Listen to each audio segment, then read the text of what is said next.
कैमूर का मोहनिया अनुमंडलीय अस्पताल इन दिनों झील में तब्दील हो गया है। नाली का पानी अस्पताल में घुस गया है, जिसके बाद लोग गंदे पानी और नई बीमारी के खतरे के बीच इलाज को मजबूर हैं। अस्पताल की हालत ये है कि ट्रॉमा सेंटर तक में पानी घुस चुका है, जिससे न सिर्फ मरीज बल्कि अस्पताल के डॉक्टर और स्टाफ भी परेशान हैं। मर गया है सब। आने में तो दिक्कत हुआ होगा। हाँ, इस मकान में डर लगता है कब गिर जाएगा। पानी नाला का पानी ओवरफ्लो अंदर आ रहा है, अंदर से बाहर निकल रहा है पानी, नाला का पानी ओवरफ्लो हो रहा है, तो उसका पानी ही अंदर आ रहा है। तो लापरवाही किसकी मान जाएगी सर? लापरवाही है तो नाला बनना चाहिए था, नाला का ड्रेनेज एकदम सही रहता तो पानी। गंगा, सोन और पुनपुन नदी का जलस्तर लगातार बढ़ रहा है। खतरे की घंटी बज चुकी है।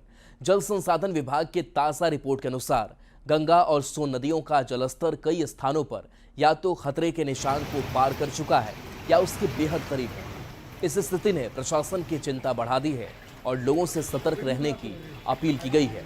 हालांकि जल संसाधन विभाग ने यह भी बताया है कि अगले 48 घंटे में गंगा के जलस्तर में काफी गिरावट देखने को मिलेगी। दीघा घाट से ज्यादा जानकारी दे रहे हैं न्यूज़ 18 संवाददाता अमित कुमार। बिहार से होकर के गुजरने वाली नदियां जो है वो उफान पे है, चाहे बात गंगा की कर ले या सोन की कर ले या पुनपुन की कर ले, फल्गु की कर ले, तो तमाम जो नदी हैं उसका जलस्तर जो है वो बढ़ा हुआ है और इसके कारण से पटना और आसपास के जो इलाके हैं वहाँ पे बाढ़ का खतरा जो है वो मंडराने लगा है। बताते ये चले कि गंगा, सोन और पुनपुन नदियों का जलस्तर लगातार बढ़ रहा है, जिससे खतरे की घंटी बज चुकी है। जल संसाधन विभाग की तरफ से जो ताज़ा रिपोर्ट जारी किया गया है उसके अनुसार गंगा और सोन नदियों का जलस्तर कई स्थानों पर या तो खतरे के निशान पार कर चुका है या उसके बेहद करीब है। ऐसी स्थिति में प्रशासन की चिंता जो है वो बढ़ी हुई है और लोगों से सतर्क रहने की अपील जो है वो लगातार जिला प्रशासन कर रहा है। पटना के अगर हम आसपास के घाटों की बात कर ले तो कुर्जी से लेकर के पटना सिटी तक प्रोटेक्शन वॉल तक पानी जो है वो टच करने लगा है, और जिस वजह से शहरी क्षेत्र के लोग जो है वो बाढ़ को लेकर के चिंतित है। यहाँ पे जलस्तर जो है 50.42 मीटर जो है वो पहुंच चुका है और ये खतरे के निशान से 3 सेंटीमीटर महज जो है वो नीचे है। तो कह सकते हैं कि यहाँ पे देखिए जो गंगा का लेवल मापने को लेकर के जो मीटर भी बनाया गया है वो बता रहा है कि खतरे के निशान से महज 3 सेंटीमीटर जो है वो गंगा भी नीचे हुई है।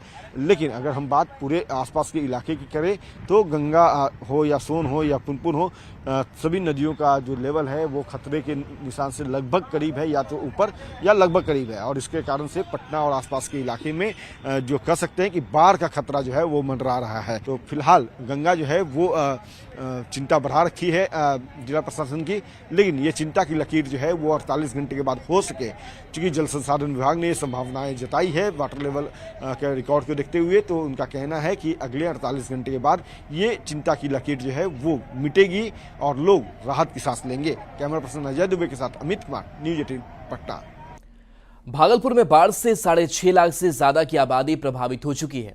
12 प्रखंड के 85 पंचायत बाढ़ से प्रभावित है। बाढ़ प्रभावितों के लिए सरकार की ओर से 186 सामुदायिक किचन चलाए जा रहे हैं, जिसमें 7 लाख से ज्यादा लोगों को खाना खिलाया जा रहा है।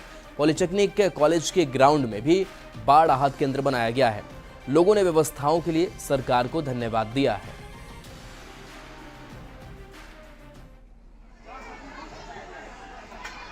में बाढ़ से 6.5 लाख की आबादी से ऊपर की आबादी जो है बाढ़ पीड़ित हो चुकी है और 150 जगहों पर जो है सरकार के द्वारा जो है बाढ़ राहत केंद्र चलाया जा रहा है। इसके अंतर्गत कम्युनिटी किचन भी जो है यहाँ पर बनाया गया है सभी जगहों पर, और बाढ़ पीड़ितों को जो है खाना खिलाया जाता है।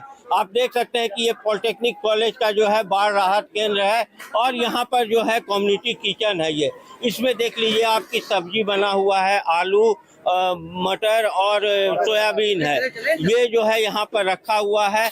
चावल बन रहा है, दाल बन रहा है और लगातार जो है बाढ़ पीड़ितों को यहाँ पर खाना खिलाने का काम किया जा रहा है। अधिकारी लगातार जो है इसकी मॉनिटरिंग कर रहे हैं।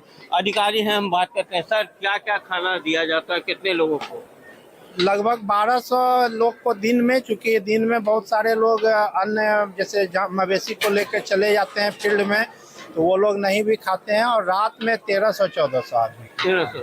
खाना का मेनू क्या है? खाना का मेन्यू चावल, दाल और आलू और उसके साथ में कोई एक सब्जी मिक्स करके वो बदल बदल के हम लोग देते हैं। कभी आलू सोयाबीन, कभी आलू चना सोयाबीन, कभी आलू और पटल, इस तरह करके हम लोग बदल। सब चीज ठीक है। ठीक है, बढ़िया व्यवस्था है, सब बढ़िया। बढ़िया व्यवस्था है। क्या नाम है? महेंद्र मंडल। और भी कुछ बाढ़ पीड़ित हैं, किस तरह से खाना उना मिल रहा है यहाँ खाना पर? बढ़िया मिल रहा है, बढ़िया मिल टाइम रहा है। से खाना दे रहा है, हाँ? टाइम से खाना मिल टाइम रहा से है, खाना मिल रहा है, खाना अच्छा है, खाना अच्छा है, टेस्टी है। टेस्टी तो है। लगातार किचन काम करता रहता है और देर रात तक जो है खाना बाढ़ पीड़ितों को यहाँ पर खिलाया जा रहा है। इसी तरह 150 कैंप से ऊपर हैं, उनमें भी लगातार जो है जिला प्रशासन और सरकार की ओर से बाढ़ पीड़ितों को जो है मदद पहुँचाई जा रही है और खिलाया जा रहा है। आशीष रंजन, न्यूज 18 भागलपुर। मुंगेर में आई बाढ़ के कारण हजारों लोग घर छोड़कर ऊंची जगहों पर शरण लिए हुए हैं। जिला प्रशासन उन लोगों के लिए राहत बचाव कार्य में जुटा है। बाढ़ पीड़ितों की मदद के लिए मुंगेर पुलिस लगातार पेट्रोलिंग कर रही है। लोगों को जरूरत का सामान दिया जा रहा है।